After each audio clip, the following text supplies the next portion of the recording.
Hi, good evening, everyone. My name is Jessica Manriquez-Jewell, President and CEO of California Rural Legal Assistance, Inc., also known as CRLA.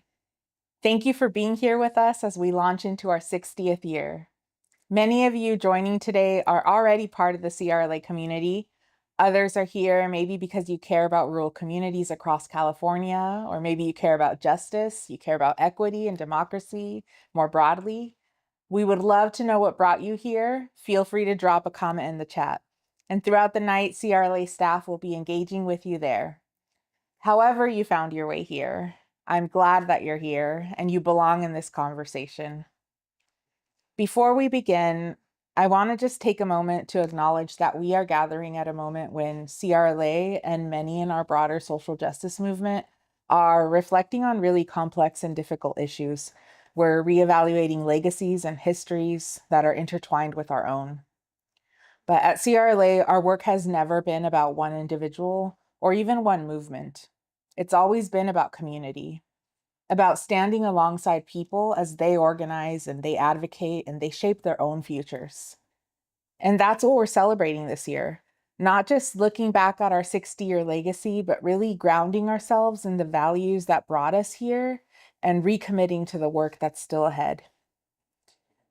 When we started planning CRLA's 60th anniversary, one image kept coming back to us. You've probably seen it in all of our materials, an image of a tree. And not only because it's poetic, but because it's true. A tree doesn't grow overnight. It grows because something took root, because it was tended to, because year after year, that tree adds another ring, another layer of strength. And for the past 60 years, CRLA has been growing that same way. Over the next year, we'll be hosting a series of events across California where we're going to celebrate, yes, absolutely, but also make space to learn and to continue to capture our history. We're going to be reflecting on our roots in the home of one of our first offices in McFarland. We'll learn about the stability we've built over the years in our programs and our advocacy in Salinas. We're going to celebrate the branches of our community lawyering in the Imperial Valley and the ecosystems of partners in Sacramento and Los Angeles and San Diego. There's more planned than I can list right now, including an alumni reunion. So I hope alumni that are watching this, you've marked your calendars. And everyone else, I encourage you to sign up for our email list so you can stay in touch and you can learn about the multiple opportunities we have lined up this year for all of you to engage with us. I really hope we'll get a chance to see you and celebrate with you in person.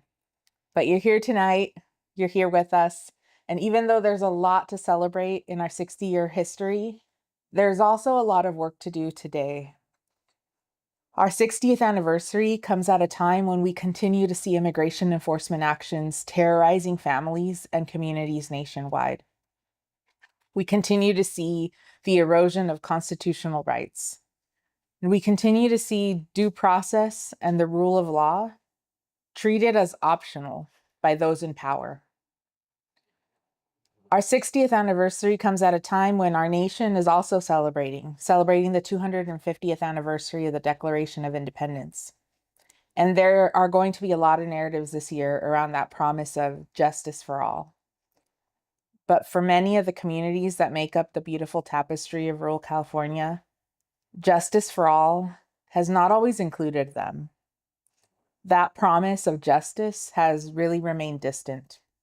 And that's what CRLA has been working to change for the past 60 years.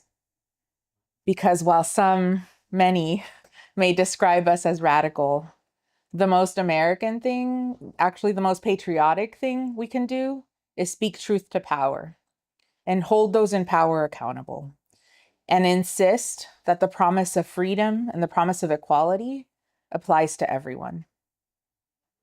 With that, I want to dive into our program this evening. We're going to start by taking a brief look at CRLA's history, and then I'll be joined by leaders of CRLA today for a conversation about how this work has evolved, what community lawyering looks like now, and what the next chapter requires of all of us. As you tune into this video, I invite you to see this not as a story of any one person or any one moment, but it's a reflection of what communities have made possible over time. I invite you to keep engaging in the chat, especially if you see yourself, if you see your communities, if you see your passions reflected in these stories. Keep the conversation going and share your thoughts. California Rural Legal Assistance, Inc. is an anti-poverty law firm that dismantles unjust systems through community lawyering in California's historically rural areas. We opened our doors 60 years ago with a community lawyering approach that built shared power with rural Californians who were priced out or denied by local law offices. And today, we continue to partner with communities to create innovative legal strategies that really push our society to prioritize human well-being. Let's explore some highlights from CRLA's first 60 years so you can see exactly what I mean. We opened our first offices in 1966, in the wake of civil rights victories and the declaration of a national war on poverty. Our founding attorneys saw an opportunity to pursue a really powerful idea: federally funded civil legal services that would turn justice for all into more than just a catchy phrase. By offering legal services at no cost to people who were priced out or denied by local law offices, CRLA took on that anti-democratic culture where people with wealth and privilege could access protection under the law, while those without wealth could not. And rural residents came to CRLA's offices with goals shared by so many Californians. They wanted to keep their families housed. They wanted to get paid wages they were owed for the work that they had already performed, ensure their children could get a good education, access health care, protect the environment to keep themselves and their families healthy. And with CRLA backing them up, low-wage workers, immigrants, people with disabilities, seniors, and other people whose limited economic means had for too long limited their legal access could now exercise their rights and could inform how laws are interpreted and enforced. And from the start, opponents labeled us as radical because we represented people whose marginalization they had enforced or they had exploited. And perhaps the most recognizable of those opponents was then Governor Ronald Reagan. In 1967, a class action brought by CRLA on behalf of veteran Harvey Morris holds Governor Reagan accountable for his unlawful defunding of Medi-Cal, the state's medical assistance program. The victory restores vital healthcare access for 1.5 million Californians with limited incomes. Governor Reagan then tried to defund CRLA, and we found ourselves at the center of a national conversation about that importance of civil legal services. After federal officials across the political spectrum affirmed our practice and our funding, we continued to represent rural Californians as they fought unjust systems. In 1970, pregnant farm workers represented by CRLA seek to end the use of the pesticide DDT and protect their and their babies' health. Their case leads to a nationwide DDT ban. Salinas Valley families work with CRLA to stop the widespread practice of placing Spanish-speaking children in special education classes. This case sets an important legal precedent to ensure California public schools are more accessible for all children.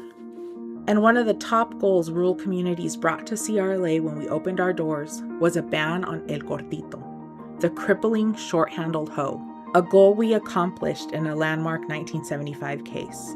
Farm worker back injuries drop a dramatic 34%. As we entered our second decade, we had emerged as a leader in the field of civil legal services, and rural California communities were setting precedents that benefited people across our state and beyond. But a growing conservative legal movement had also gained ground in their focus on rolling back the progress of the civil rights movement, a development that was reflected in federal funding cuts and limitations on civil legal services. These cuts motivated us to bring even more creativity to bear in our advocacy, including amplifying rural voices so that they could shape legislation that could promote stable, thriving communities statewide. California workers struggling with unemployment win back $27 million in benefits because of a successful CRLA lawsuit. Pesticide companies must test the harmfulness of their products to human beings after California enacts the CRLA-sponsored Birth Defect Prevention Act. And California creates the CRLA-sponsored Housing Trust Fund, which annually turns $20 million in offshore oil taxes into funds for low-income housing. In our third decade, CRLA brings the perspectives of Californians priced out of legal representation to bear on issues of national importance, from immigration to reproductive justice to environmental racism. CRLA advocates persuade the state Supreme Court that piece rate harvest workers employed by growers as share farmers are not independent contractors. The court rules that these workers are indeed employees entitled to the full spectrum of rights afforded Californian workers, including wage protection. California women who rely on healthcare services from nonprofit family planning clinics see access restored after CRLA successfully challenges Governor Deukmejian's authority to cut $20 million in funding. Residents fighting the construction of a toxic waste incinerator in their rural community work with CRLA to file the nation's first suit ever charging environmental racism. Our fourth decade opened with congressional attacks on safety net programs, echoing cuts that had already been underway here in California. Many more people across California became increasingly precarious or fell further into poverty as post-NAFTA upheaval in immigration and labor continue, and the electricity market deregulation leads to an energy crisis and soaring utility bills. Significant funding cuts and federal restrictions on civil legal services resulted in major downsizing at CRLA and closure of our Sacramento office, but it did not stop us from leading on with important advocacy. After the Labor Commissioner says expensive court proceedings are the only option for California workers fighting employer wage theft, CRLA and our clients prevail before the state Supreme Court, which confirms the Labor Commissioner's responsibility to handle claims, ensuring all workers have more accessible options to uphold their rights. Longtime residents of downtown Stockton retained CRLA to successfully fight a city plan that would demolish their affordable housing while skirting the city's responsibility to pay for relocation. A Latina farm worker opens the door for others to pursue justice when she engages CRLA to file the industry's first ever sexual harassment case, resulting in a $1.8 million settlement. Our fifth decade brought hard-fought landmark victories for workers, but also the subprime mortgage crisis and the Great Recession, which resulted in poverty rates approaching the 1960s level that had prompted the war on poverty. And during this period, we developed new partnerships and strategies to fight predatory lending practices and make sure Californians had every possible tool to keep their families housed. We also piloted new service delivery models to support people navigating changes to healthcare access following the passage of the Affordable Care Act. And we initiated legal practice areas to support the goals of LGBTQ+ Californians and unincorporated communities.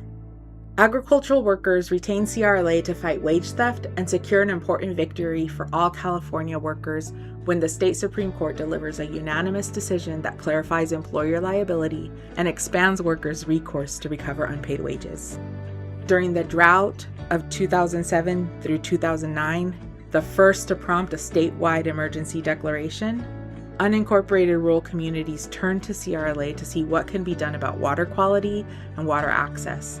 Successful litigation filed by CRLA ensures that the state of California develops and distributes a safe drinking water plan. And in response to rural families' concerns, CRLA held rural safe school summits across the state to raise awareness about anti-LGBTQ+ bullying, students' legal protections, and schools' responsibilities to ensure a safe learning environment for all students. In 2016, CRLA celebrated our 50th anniversary.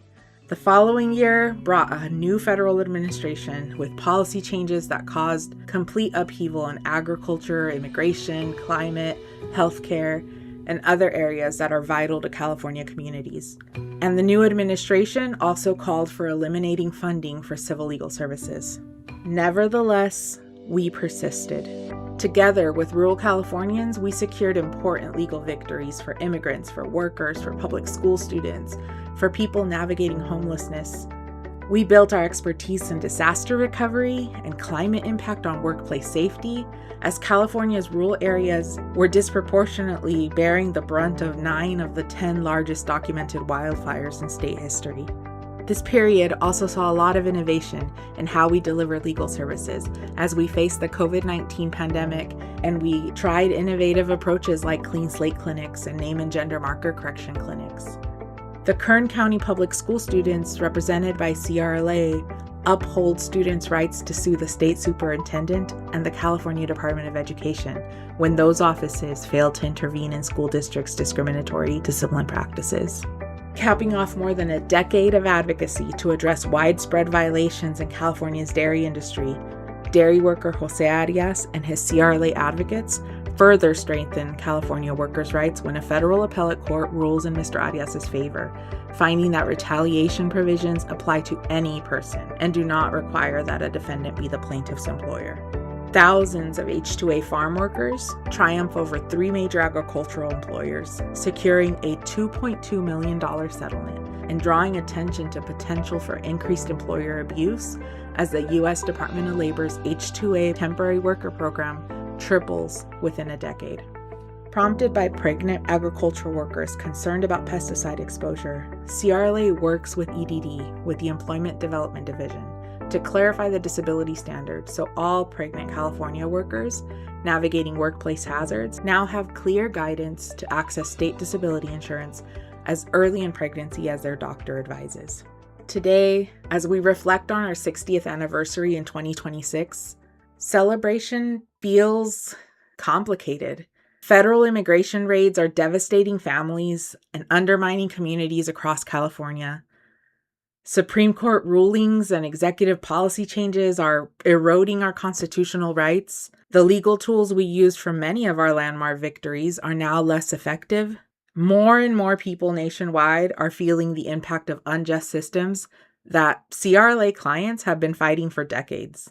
And their options to fight back are at risk too, as the current administration seeks to again cut funding for civil legal services. But if 60 years of community lawyering has taught us anything, it's that we are stronger together. We draw hope from our long experience working with rural communities and individuals who insisted on justice in spite of the many, many barriers in their way. Their insights and their vision push us to create legal strategies that defend civil rights now, but also create new possibilities for the future. Possibilities that can turn protests and resistance sparked by injustice into a legal system that actually prioritizes human well-being and a just and equitable future where all communities prosper. Because despite what some would like us all to believe, the future is not yet determined. Of course, it's hard work to create something new, but you don't have to eliminate every last pest or weed before planting seeds. You just have to make sure enough of the conditions are in place for those seeds to take root and for those seeds to grow.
We are live, everyone, and I really hope you all enjoyed the video. If there's anything we left out, we'd love to hear from you. Our story is never complete. At all of the events this year, we are going to have oral history booths where you can help us capture CRLA's history and share your stories. But now I want to turn over to our panel discussion. So please help me welcome our panelists. I am joined today by CRLA board member Honorina Carrasco, Honorina is a community activist in Ventura County. She identifies as an Indigenous woman from Santa Maria Asuncion, Oaxaca, Mexico, and is proud to be trilingual in English, Spanish, and Mixteco. She has served on the CRLA board for over a decade. She enjoys engaging in efforts on behalf of the Indigenous community, and she is the president of CRLA's Ventura County Advisory Council. I'm also joined today by CRLA board member Gabriela Navarro Bush. Gabby is an immigration attorney based in Ventura, California. And in addition to being CRLA's board secretary, Gabby serves on the board of the Museum of Ventura County and the Ventura County Family Justice Center Foundation. She is the referred attorney for several domestic violence shelters and is contracted by the County of Ventura to address immigration matters related to minors and dependency. And then finally, we have CRLA's Executive Vice President and Deputy CEO, Marisol Aguilar. Marisol grew up in the Central Valley and has worked for CRLA for 12 years. Her background is in environmental justice and community leadership development. And in her current role, she helps set and implement the vision of the organization and leads CRLA's advocacy. So thank you to all of you for making the time to be here tonight. I'm really thrilled that it's the four of us because we really represent, a cross section of the current leadership at CRLA. As president and CEO, I work day to day very closely with the whole leadership team, and Marisol is a strong partner on that team. And CRLA is also really lucky to have a very strong and engaged board. And Gabby and Honorina, you've both have been long-term members and leaders in that space. So thank you for being here. Thank you for being part of the conversation. So I want to dive into some questions to have us all just reflect on where the organization has been, where we're going. So to kick it off, I want to start with the question to just hear a little bit more about each of you. Each of you has a very different relationship to CRLA and the justice community. We have, I mentioned CRLA staff, board members, community members, past clients. So I just really want to hear a little bit about what brought you to CRLA. We've been talking about this tree of CRLA's story over the 60 years. So in that tree, what's your root? What brought you to CRLA? How has that shaped your understanding of the work? So So why do we start with Honorina?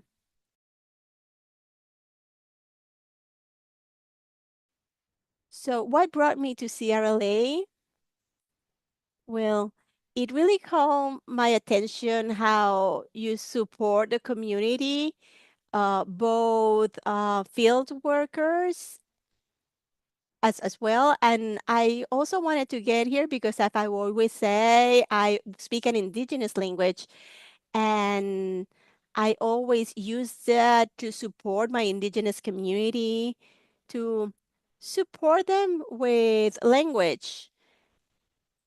And I really enjoyed supporting them because ever since I was a young girl, I would support my mom.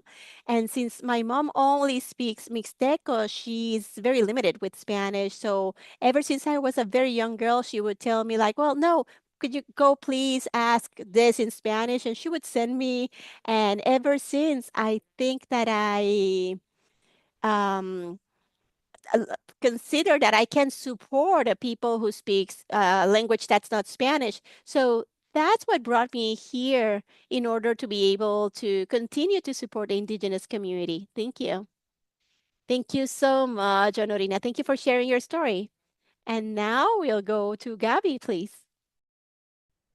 So, first of all, Jessica, thank you so much for inviting me to be part of this panel. It's always a pleasure to be able to celebrate CRLA and to be able to tell you how excited I am for the next 60 years of CRLA. What brought me to CRLA? Well, it started when I was in law school and I was volunteering at Channel Counties Legal Services. Channel Counties is an organization that merged with CRLA, and I had a great mentor there, Carmen Ramirez, a true legend and legacy here in Oxnard. Carmen pushed me towards the work that I do now as an immigration attorney, and also suggested that I be an alternate for CRLA on their board. And that's where I started. Eventually, I became a full board member. I'm now on the board of the executive board as a secretary. I stayed with CRLA for over 20 years, mainly because of the work that CRLA does for the community, but also because of the people. And the people range from individuals from the community, lawyers throughout California that practice different areas of law that bring their own little personal achievements to the board. Anyway, just want to tell everybody that I'm really excited to be part of CRLA as a board member and as part of the executive board, and look forward to the work that we will continue to do. Thank you. Thank you, Gabby. I really appreciate that you referred to our board meetings as celebrations, because I enjoy calling it our board meeting weekend because it feels like a whole event to be able to gather and talk about our work and share ideas and share stories. So thank you for being part of that. And Marisol, assuming your microphone is working, why don't you share with us next? Yeah, I think so. Well, I'll answer in Spanish. For me, my path to come here to CRLA started when ever since I was a young girl, just like Honorina, I needed to translate for several people, so I was really young. And from a very young age, I started seeing my mom who would advocate for changes at school. And sometimes you get ashamed, right? She was advocating for the school to have a uniform because it would be easier for her and for to other mothers she had talked to. So seeing how she was a community leader, that she could talk to other people and that together they could create a change that would help the community within the school. I always kept that with me. That image, it stayed with me when I was a teenager in high school. She asked me to interpret for school meetings. And the interesting thing here is that I was a 15-year-old girl, and adults would come to me to ask me things. And I was a 15-year-old. I didn't know what Social Security was. I didn't know what the DMV was. I knew nothing, but what I knew was the language. So I would go to the principal or I would go ask other people. And what I realized was that sometimes there were no resources, but sometimes there were resources. But often people didn't know that those resources were available or they were not able to take advantage of those resources. So one later on when I was a volunteer at a local church, and we started to create like counseling within about the needs of the community, and we went knocking on doors to ask people about what were the things that concerned them the most, and they started telling us that, well, my son, I don't know if he'll be able to go to college. I don't quite understand the process. We have many people with diabetes here. We see that a lot in the community, and there's no information about that. So we started bringing in qualified people who could talk about those topics, and we invited the community in. And ever since then, that passion was born in me to make sure that people would have access to the resources that were available. And besides that, to increase the resources that were available. So when I went to law school, I finished, well, after 3 years, I was studying for the bar exam, and I realized that there was a spot. They were searching for an attorney in CRLA, and what brought me in the most was that it wasn't just about advocacy, like legal court advocacy, but that there was the component of education and community empowerment. And I told myself, like, oh, this is for me. That's exactly what I want to do with my life, to work, to use it to improve not just through my effort, but by providing the community the tools so that they can improve their community as well through their own efforts. So that's what brought me into CRLA. That's what's kept me here. And I am super excited for the next 60 years, right, that we will have. 60 years of all this work that we have done and throughout this trajectory of our history as well. I am so glad that we all have something similar that brings us from our heart right to this type of work. But thank you for sharing all of that. So now I want to talk a little bit more about the word justice. We use the word justice all the time, but it can mean something different for different people. For those who join us online, I would love to know, what does justice mean for all of you? Please write it into the chat. Share your ideas. What is justice for all of you? And in the meantime, while all of you answer us in the chat, I'm going to look to my colleague here, Honorina, as to what justice means for you from your perspective. What does justice truly look like? Once more, again, thank you so much for inviting me here. Well, for me, justice means that people are treated fairly, not only at work, in the field work, but any type of employment aspect, as to linguistically, to treat people with a justice means to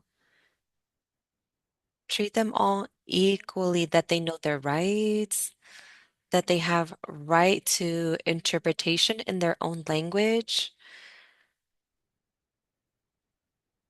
that they are being given fair treatment wherever they are in any area. As I have said, for me, that is what justice is.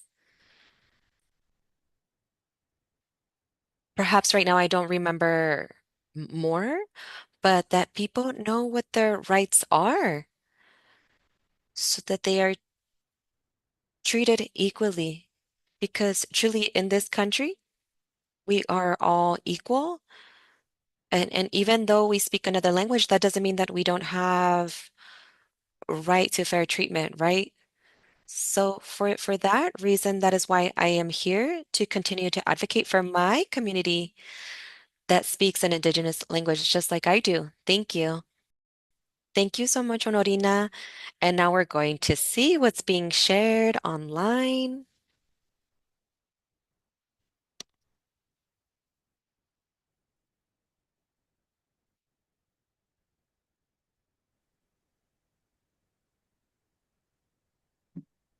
Right along. Cybersecurity. Uh, thank you, Marcus. Let me see if I can get in here. So, okay, we have love this. Okay, so there's a comment from Hydroponic 2103. Justice means to me upholding what is right. And how about one from our leadership team? I assume this is our leadership team, Stephanie V from CRLA Justice. To me, it means ensuring the systems and decisions actively work to treat people fairly, correct inequities, and create real opportunities for all to thrive. Great. Thank you so much, everyone online. Keep them coming. What does justice mean to you? Um, I want to keep going on that theme of justice and what does that mean? A lot of systems define justice as punishment, sometimes as compensation after harm has already happened.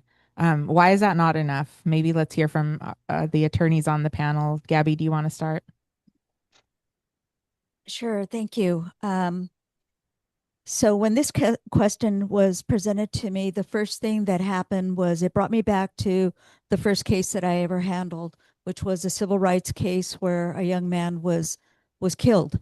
The loss that the family felt was just, it was extreme. And my job as the attorney, one of the attorneys in the case, was to try to bring some relief of that loss. Eventually, after a couple of years, there was a monetary award, and in the end, it felt somewhat empty.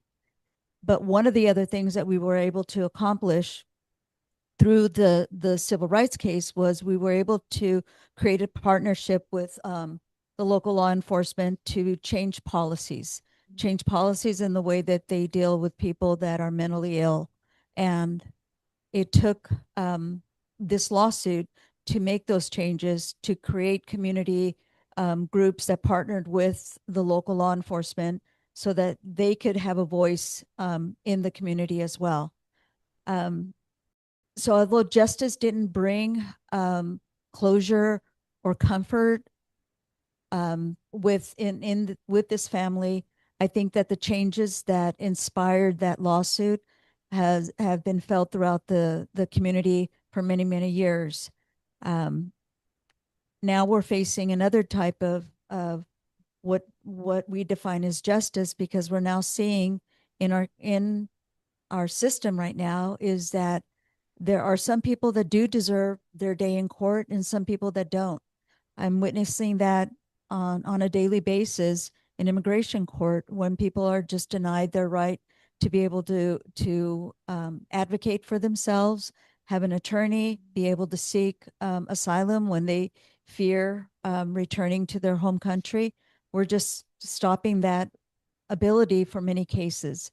And I think that eventually we're going to create a new partnership because of those losses of those rights that individuals currently have. It's something that we're witnessing now. And I hope that through every little case that we're working towards, that eventually it'll bring us back to just the fundamental right that everybody has the right to have their day in court. So thank you. Yeah, thank you, Gabby. Absolutely. Everyone has that right, and it shouldn't depend on what you can afford to pay or the wealth and privilege that you have. So, Marisol, do you want to share anything to that question? Sure. I'll add that, justice as punishment or compensation, like Abby said, it is not enough, right? It's not just about punishment. There's also just inequities in the services that are provided, in the resources that are available. So ensuring that our kids have equal access to good education. That's not about punishment. That's about ensuring access.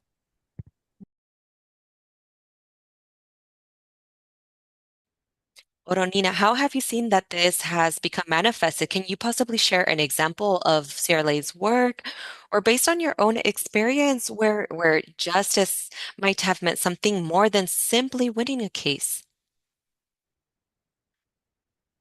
I believe that justice, it means a lot when a case is won, such as I simply say, right, when the same language is spoken as the person, because sometimes a lot of injustice is committed because sometimes they don't provide somebody with an interpreter. So sometimes they only speak to them in Spanish or in another language. And just the simple fact that the person may shake their head, yes, it might mean to them they think the person is saying yes, but sometimes it's not the same, right? For example, an example can be that us in our type of Mixteco, if we use it might mean yes or oh, or that may mean no. Or sometimes it has this injustice has taken place where they say, "Oh, I don't want you to answer me like that. I want you to tell me yes or no." But sometimes, many times, I have explained, well, that is the way in which we communicate. That means for us, yes. It means no for us. Because it has happened to me where I have been in court and I have been told, well, we don't want the client to answer in we want them to say yes or no. And yes, I have let them know that that is how a yes and no is said for us, but sometimes they want and out loud for this person to say yes or no when we already have our own customs, our own language to say.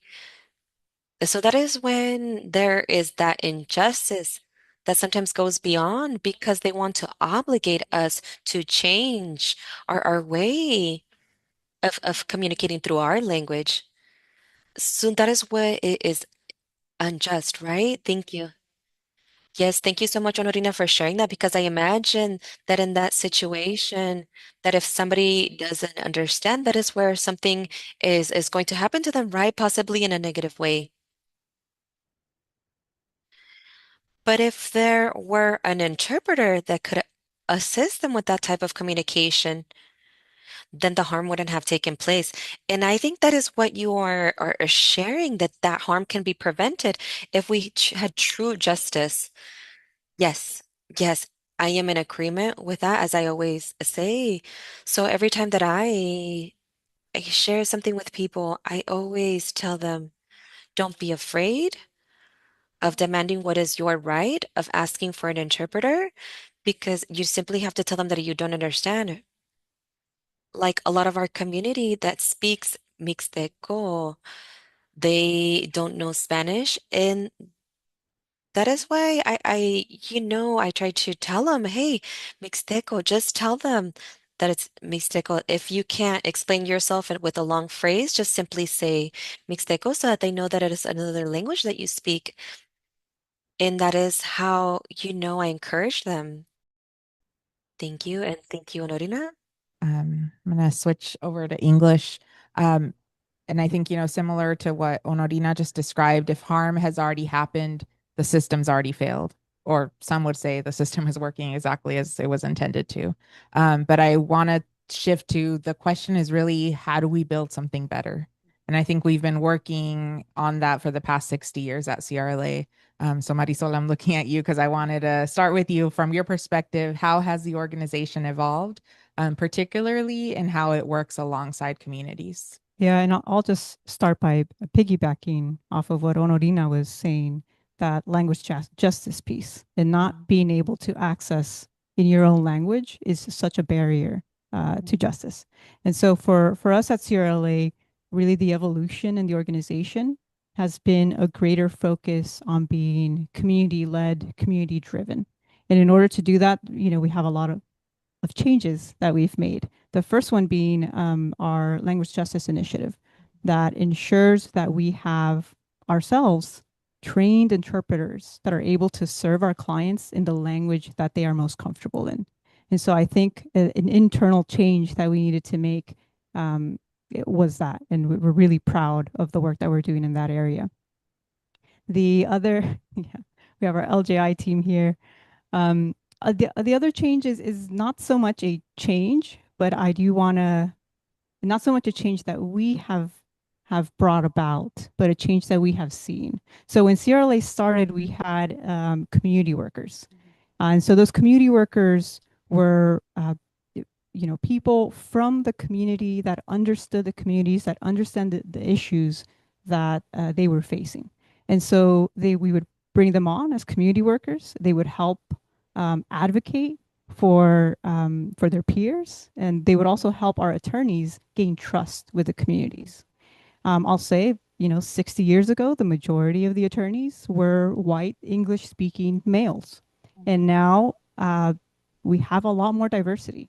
Our attorneys are also coming from the communities that we serve. There's also a lot more linguistic diversity in the attorneys that work at CRLA.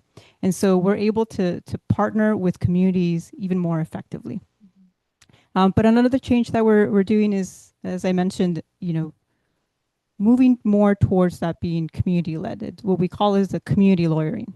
And so community lawyering is really an acknowledgement that the community has the ability to advocate for themselves. They are the ones that are living their lives. They are the ones that know what needs to be changed, what a priority is for them. And so by us equipping them, they can advocate for themselves. And it's not what I think as an attorney that's best for a community. It's what they think is best for a community. And so really working towards that change within us, that we've always done great cases. I'm really proud of the work that CRLA has done. And this is just making sure that we are working with communities, developing their leadership, their skills and knowledge so that they can better advocate for themselves, because we won't always be there. We won't always be able to serve every single client that comes through the door. We have limited resources. But if we can share that knowledge and they can advocate for themselves, and hopefully they won't need us anymore. That's the dream, right? Put ourselves out of business. Gabby, anything you want to add to that? Because you've been on the board, you mentioned, for over 20 years. So what stands out to you in the evolution of the organization? Wow. I can go back to when the main office was in San Francisco. So just the locations have changed so much in the last 20 plus years. From San Francisco, we moved to Oakland, and now we're getting ready to have our office where it should have been, in the Central Valley, where it's central in California, not just Northern California or Southern California, but central. So I'm looking really excited to see when we're going to be meeting there in like I said, in the Central Valley. One of the things that I've seen develop more during my time as a board member is the continued commitment to have representatives of the community. That was really what inspired me to be part of the CRLA board, but to remain as a member of the board as long as you have me. The commitment to training and the commitment to self-empowerment and to value the advocacy of the community. And as Marisol said, that the CRLA is community driven. We look to the issues that are evolving in different communities, whether it's education, water issues, and, unfortunately, right now we're having to deal with a lot of immigration issues, but mainly in being able to teach people how to advocate for themselves, how to know their rights, where to go to, what are the first steps in developing a plan in the event that your family becomes traumatized or becomes subjected to some type of immigration enforcement, whether or not you are documented, undocumented, whatever the name happens to be. We are able to teach people in the community about their rights. And I'm just looking forward to seeing what direction the board will be taking and the direction CRLA will be taking in the future. Yeah. So thank you. Thanks, Gabby. I appreciate that you shared, the current example of community issues that are being elevated. And in the past, maybe it was different issues, but the idea is CRLA is responding to what the community needs and what issues are arising. So let's hear from a community member of. I want to give Honorina the mic because we're talking about community leadership and you are a community leader. So is there something that you would like to add about how you've seen CRLA change or the evolution of our organization throughout the years that you've been a part of it?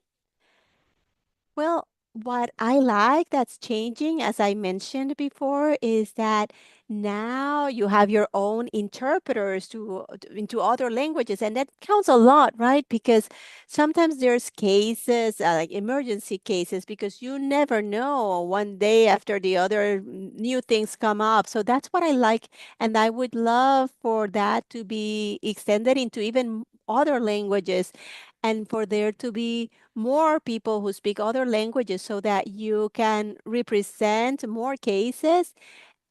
And that's what I like. That's the change that you're doing, the change that you're doing regarding language justice.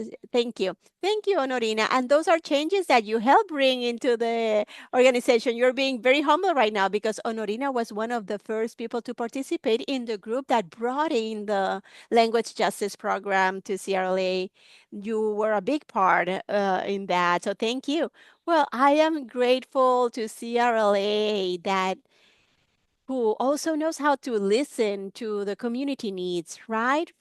For for example, I'm advocating not just for me, I'm advocating for my community who really need it, right? Because as I always say, uh, for good and bad, like children say, now I've grown up, but I need to take that message to my community so that they can also, so that they're not as afraid, especially in these times that we are currently living, where, well, where the system is creating that sort of fear, right?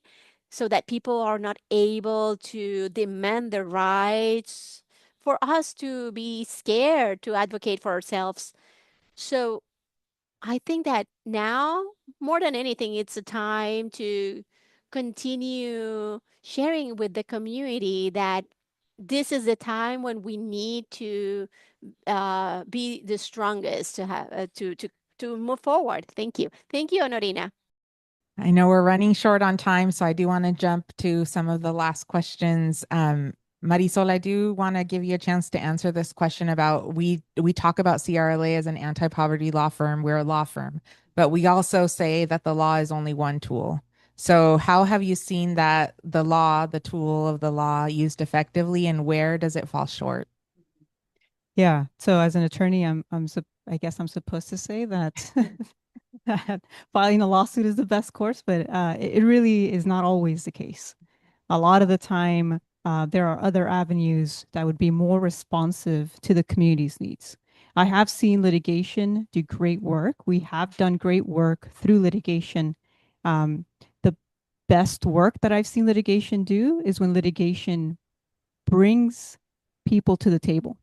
And by people, I mean the agencies that are responsible and also the community that is suffering because of the agency's actions. So bringing communities and agencies together to the table to talk, to discuss what is the best course of action. Sometimes, court is going to court is a very blunt instrument. The judge will just tell you who's right, who's wrong, might order a couple things, but it's not as as uh, as specific to what the community needs.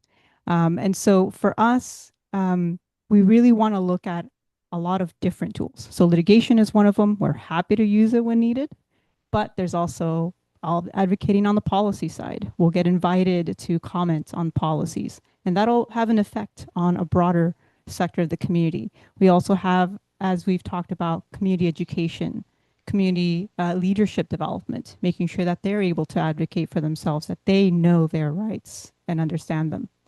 There's also media, right? Just making, spreading the word of the different avenues for advocacy. There's also research, and we partner with universities all the time. It's a great resource. And then, of course, coalitions. We're not alone in this social justice fight. And so being able to partner with other organizations that are like-minded, that understand the issues, just goes a really long way. So for me, litigation, great tool, not always the best tool.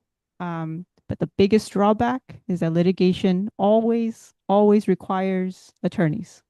And so communities can be left out very easily. Yeah, that's very true. And we talked about our 60-year history. That has meant CRLA has been through a lot of different moments in history. So Gabby, maybe let's start with you. What does this current moment require of us? Well, it's not surprising that on this panel, we're all women. And I think that what we're facing right now is the fact that we've always wanted to have a voice and a seat at the table. We now have it. But we still have a lot of work to do. We have to constantly be reminding people that we are equals, and it'll take time for that to happen, but it begins with how we treat each other and how we value the work that somebody provides, regardless of their gender. I've witnessed a lot of changes in CRLA, and CRLA has been able to pivot when things have been difficult. One of the things that first came to mind when I was faced with this question was during COVID, where we could no longer meet together. We have a lot of community members that are not very tech savvy, and it didn't take long for CRLA to immediately look for ways that we can bring those community members again to the table via Zoom. So it was really important for us as a board to be able to see that the community was not left out just because they didn't have the technology or the resources to purchase that technology. We were able to do that. The other changes that we're seeing is what we're facing right now in our community, community rights, and also the fact that we're branching out. We're actually going into the community. It's great to see Jessica and Marisol here. It's always great to see Honorina, but to see them here in Oxnard is fantastic. And I think that in every other section of the CRLA community, you're going to be welcome with open arms, so that you can not only celebrate, but share what's going on with CRLA. Thank you. Thank you so much, Gabby. Let's see. We're going to wrap it up and not take any more questions, but I do want to give a chance for Honorina and Marisol to say any last words. So, Honorina. So, Honorina, is there anything else you would like to add about what this time requires from us? Yes, I think that what CRLA requires is, as I've said, to identify where is that community that really needs more of your support. And what I've always said is to do more outreach in the community. That's where you can notice where is the community that really needs the services CRLA provides. So I suggest for you to have a team working on that outreach, community outreach, and to get in touch with different agencies. So those are the places where you can realize, like, oh, a lot of community comes here that needs us, or that's how you can identify community. So that's what I would say, so that Sierra Lake can attract more of the communities that really need the services. Thank you. Thank you, Honorina. Marisol, your last words? I think for me, the words that come to mind are ones that I've heard a lot growing up in Spanish, which was, Make an effort esfuérzate and be y sé valiente. courageous. Make an Esfuérzate effort y and sé be valiente. courageous. And, that is what this moment calls for. It's for us to put forth effort, but in a courageous way. And so if you're like us and you like to fight for justice and you like to do all of this, it's invigorating that we are in a moment that needs that fight. And so just being willing, able, and lucky that we're allowed to do this fight. And even if we weren't allowed, right, that's part of the fight. So for me, those are my last words. Yeah. Love that. Yeah, I shared with the offices as we visited them all last year that we wake up every morning, see the newspaper, get really mad and rage, but then we have the privilege of coming into work and doing something about it. So thank you all. It's been lovely to be in conversation with you. Thank you for taking the time to be here tonight. We're going to start to wrap up. I keep getting the signals from Krisha running behind, but first we do want to play a short video from our board chairperson, Roberto de la Rosa Jr. Roberto couldn't be here with us live, but he did have a short message for our viewers. So we'll go ahead and play that for you now. Here's what you can do.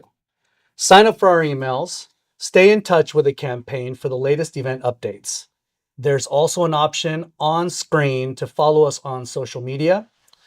But I'll tell you, if you sign up for the emails, you'll get all the details in one place. Our first in-person event will be in Delano in just a few weeks.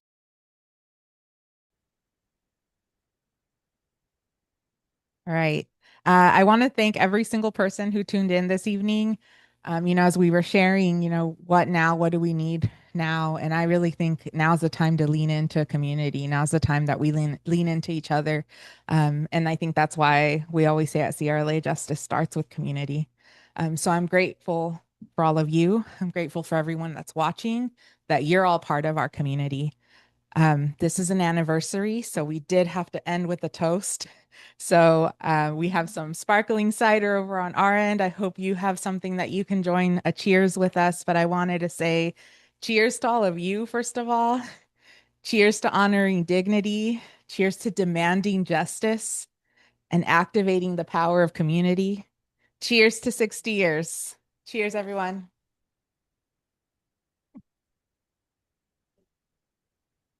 Have a great night. Hope to see you in person. Hope to see you all in person. Good night, everyone.